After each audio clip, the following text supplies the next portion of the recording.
दिमाग में लगी एक चिप किसी का जीवन बदल सकती है। जी हाँ, एलन मस्क की कंपनी न्यूरालिंक की ब्रेन चिप तकनीक दुनिया भर के करीब 12 मरीजों में लगाई जा चुकी है।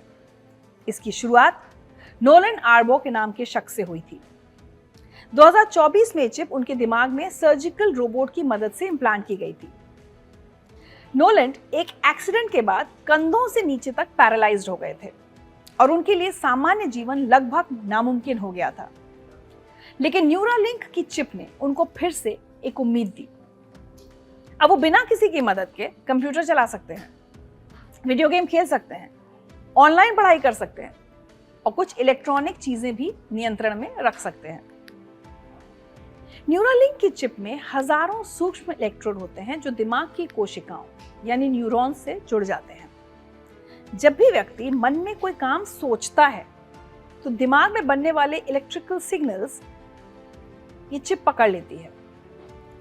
फिर मशीन लर्निंग एआई सॉफ्टवेयर की मदद से उन सिग्नल्स को डिजिटल कमांड में बदल देती है।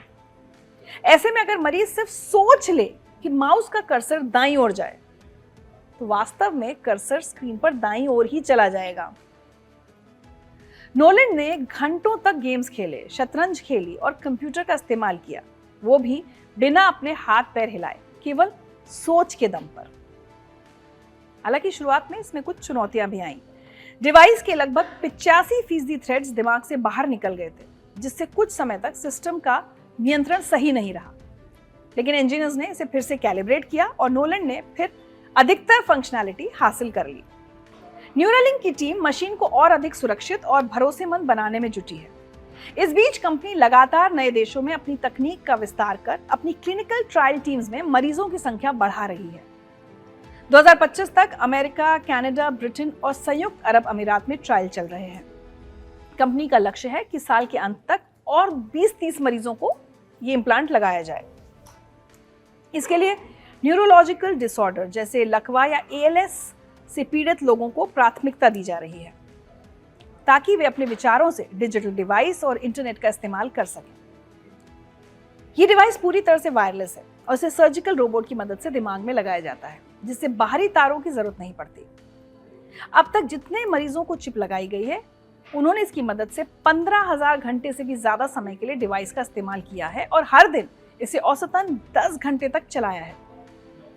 एक्सपर्ट्स कहते हैं कि ये तकनीक अभी विकास के दौर में है, पूरी तरह से परखी नहीं गई है और आगे इसे बहुत सावधानी के साथ ही बाजार में लाया जा सकेगा। इसमें नैतिक और मेडिकल सुरक्षा समेत ढेरों चुनौतियां बाकी हैं, जैसे डेटा की प्राइवेसी, लंबे वक्त तक इस्तेमाल का असर, लागत वगैरह वगैरह। इसके बावजूद नोलन जैसे मरीजों के लिए न्यूरालिंक ने उम्मीद की नई किरण तो पैदा कर ही दी है। वो अब अपने जीवन में कुछ नया करने, पढ़ने और कारोबार जैसे कामों के बारे में सोच सकते हैं। एक समय जो बातें केवल साइंस फिक्शन में मुमकिन लगती थी, न्यूरालिंक के जरिए आज की हकीकत बन रही हैं। न्यूरालिंक आने वाले समय में कई बड़े और दिलचस्प कदम उठाने की तैयारी में है। कंपनी का सबसे बड़ा लक्ष्य है कि वो 2031 तक 20,000 लोगों में अपनी ब्रेन चिप इम्प्लांट कर सके और इस तकनीक से $1 अरब से ज्यादा का रेवेन्यू हासिल करे।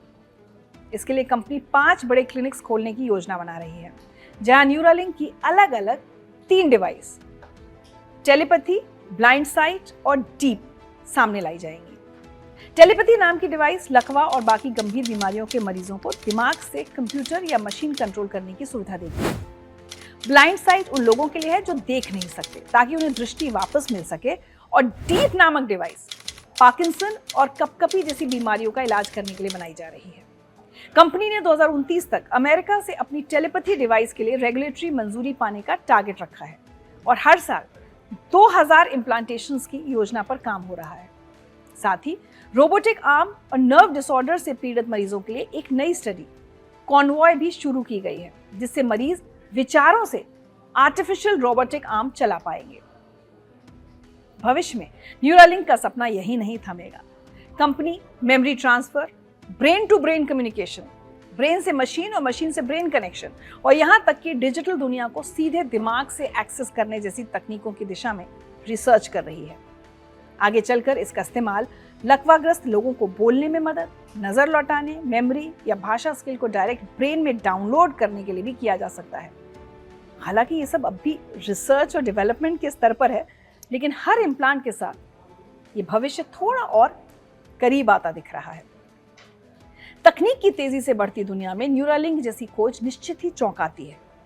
इंसान का मन ही उसके लिए सबसे बड़ी ताकत है और अब मशीनें उस ताकत को पकड़कर उसे बाहर लाने लगी हैं।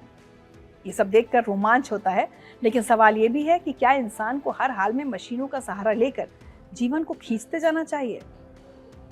मौत को अक्सर डर के रूप में देखा जाता है, लेकिन सच ये है कि वो जीवन का स्वाभाविक हिस्सा है। हम उससे बच नहीं सकते। हर जीवित प्राणी का अंत तय है। अगर हम उसे रोकने या टालने की जिद करेंगे तो क्या हकीकत में हम जिंदगी का असली अनुभव ले पाएंगे? इसलिए जरूरी है कि तकनीक की खोजों के बावजूद मनुष्य को उसके स्वाभाविक जीवन के साथ जीने दिया जाए। बीमारी और पीड़ा में राहत देने की कोशिशें तो सही है, लेकिन अमर होने की कोशिश सही है या नहीं, ये आपको तय करना है। कमेंट सेक्शन में अपनी राय हमें लिखकर भेजें।